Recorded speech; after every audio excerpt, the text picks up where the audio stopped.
Assalamualaikum Sobat Football United ya. Di video kali ini gua ingin berbicara atau membahas ya keadaan dari Rasmus Højlund. Kebetulan Rasmus Højlund ini juga dibahas di konferensi pers Ruben Amorim dan ingin gue singgung secara lebih spesifik mungkin ya. Khusus untuk untuk Ruben Amorim yang membahas terkait dengan Rasmus Højlund. Oke, Ruben Amorim ketika ditanyakan terkait dengan Rasmus Højlund, Ruben Amorim mengatakan bahwa pencetak gol ya, seorang penyerang butuh untuk mencetak gol.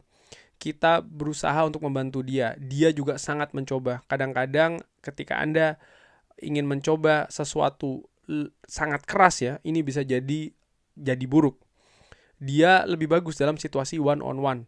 Ini sangat terhubung. Dia lebih berkembang ya di beberapa hal, tapi ya apa yang saya perlihatkan kepada tim, mudah-mudahan gol akan datang. Ya, Rasmus Højlund. Musim ini bukan musim yang bagus, bahkan ada sebuah grafik yang menunjukkan bahwa saat ini Rasmus Højlund ini menjadi salah satu striker terburuk ya di Premier League, di Liga Inggris. Pemain yang didatangkan dengan angka yang cukup tinggi, tapi musim ini di musim keduanya ternyata sangat-sangat buruk Rasmus Højlund. Dan sebelum mungkin ada pendapat-pendapat yang mengatakan bahwa oke, jual saja Rasmus Højlund ya, sudah tidak berguna lagi, tidak bagus dan oke. Faktanya untuk menjual Rasmus Højlund dengan performa seperti ini dan melihat situasi PSR, Manchester United harus melepas di angka 45 juta euro lebih. 45 juta euro untuk pemain yang sedang dalam performa buruk menurut gue musim ini. Ini bukan keadaan yang mudah. Ada informasi-informasi yang berkembang ya, misalnya ada minat dari Napoli ataupun Juventus, tapi dari yang gue dapatkan informasi juga belum ada kabar konkret. Artinya mereka betul-betul secara jelas ya berminat untuk mendatangkan Rasmus Højlund. Fabrizio Romano menginformasikan bahwa situasi Rasmus Højlund masih sangat terbuka di musim panas, tapi yang dimaksud dengan terbuka yaitu adalah ketika memang ada proposal yang bagus untuk Manchester United terkait dengan Rasmus Højlund, maka akan dilepas. Nah, pertanyaannya adalah akankah ada proposal bagus tersebut? Proposal bagus itu artinya adalah itu tadi 45 juta euro untuk pemain berusia 22 tahun yang sedang mengalami periode sulit di Manchester United. Kalau menurut gue saat ini pilihan satu-satunya bagi tim kepelatihan Manchester United ya adalah membantu Rasmus Højlund. Benar apa yang dikatakan oleh Ruben Amorim, tidak ada pilihan lain. Harus membantu dalam hal latihan secara individu, lalu juga bagaimana rekan-rekannya di atas lapangannya supaya saling memahami satu dan yang lainnya, karena ini merupakan salah satu problem juga terkait dengan Rasmus Højlund dengan pemain-pemain lain, terutama dengan Garnacho misalnya ya. Bagaimana sering sekali ada salah pengertian. Beberapa kali kita lihat ataupun gua lihat ada frustrasi dari Rasmus Højlund tidak mendapatkan umpan dari Garnacho dan lain-lain. Sementara Rasmus Højlund sendiri yang disebutkan oleh Ruben Amorim, dia bukannya pasif, dia bukannya statis, dia pun juga berusaha mencoba. Dan kita bisa lihat bagaimana di atas lapangan Rasmus Højlund ini sering sekali menjadi salah satu pemain yang sangat aktif bergerak, mencari bola, melindungi bola, dan lain-lain.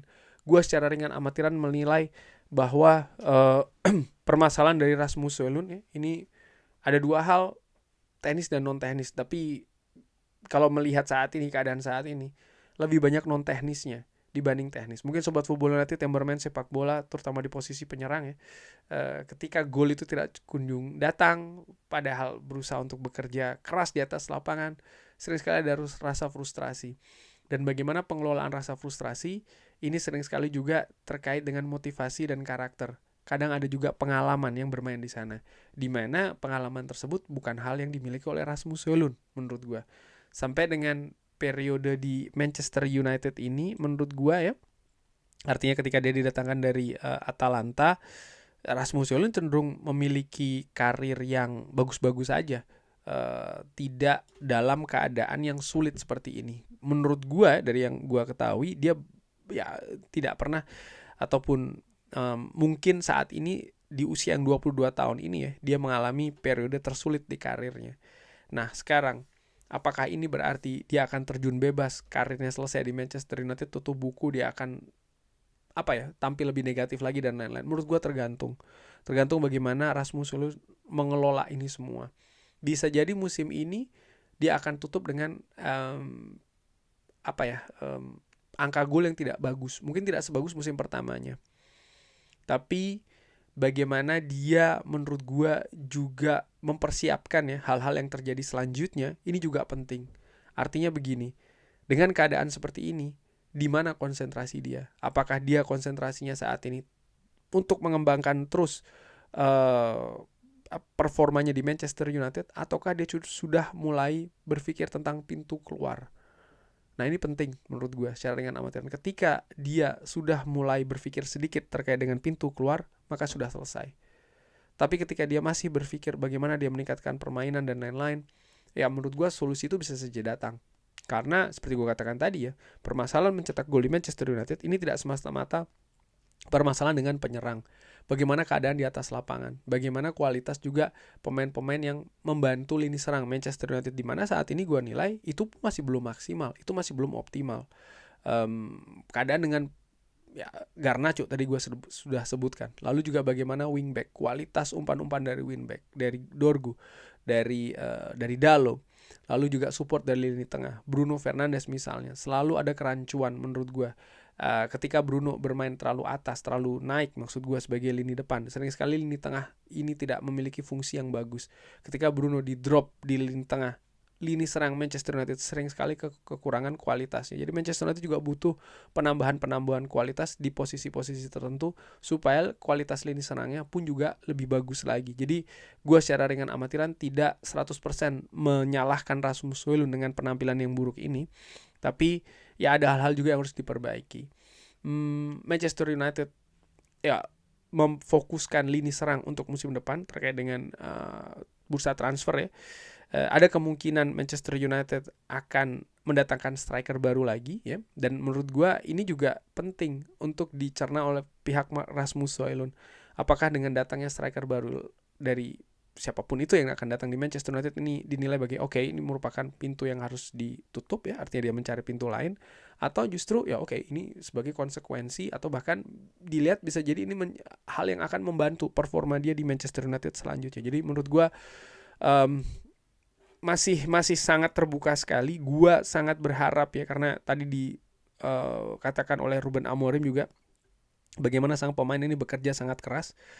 Gua selalu mengatakan pemain yang berada di Manchester United dan mereka menunjukkan keinginannya untuk bekerja keras, memiliki karakter yang kuat, gue selalu dukung 110%. Dan gue pun berharap Rasmus Højlund sampai dengan akhir musim nanti bisa menemukan sentuhannya yang sempat hilang misalnya di beberapa periode musim lalu ya. Sering juga dibahas salah satunya oleh Alan Shearer, pernah gue bahas juga di channel ini, mengatakan bahwa sebenarnya tidak adil bahwa Manchester United saat ini dan juga dari musim lalu bahkan sebenarnya membebankan tugas untuk mencetak gol pada striker yang berusia 21-22 tahun ini, dimana bahkan di klub sebelumnya menurut gue dengan segala respek juga memiliki level yang berbeda dengan kompetisi yang dilalui saat ini bersama dengan Manchester United di Liga Inggris. Jadi ada hal yang complicated menurut gue ya, ada hal yang rumit terkait dengan situasi Rasmus Højlund ini. Namun demikian ya, segala sesuatunya masih sangat terbuka. Bagaimana menurut Sobat Football United situasi dengan Rasmus Højlund ini? Terima kasih sudah menyaksikan. Jangan lupa like, share, dan juga subscribe. Wassalamualaikum warahmatullahi wabarakatuh. Thank you.